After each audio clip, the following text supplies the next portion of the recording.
May kwarto kayo ngayon, but if you don't take care of your kwarto, you will never be able to own the house. Hindi ibibigay ni Papa mo yun kasi wawalang iyain mo lang.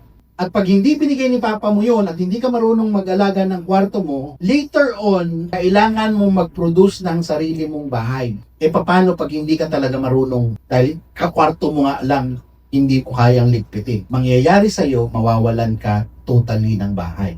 What I'm trying to point out is, if you do not become faithful, if you do not take care, you are all given so much opportunities, gifts, and blessings right now. Willing si Lord at gigil na gigil siya magbigay ng deposit sa'yo. The question is, are you willing to take care of that deposit? Kasi if you don't, hanggang dyan ka na lang, later on, mawawala sa'yo yan.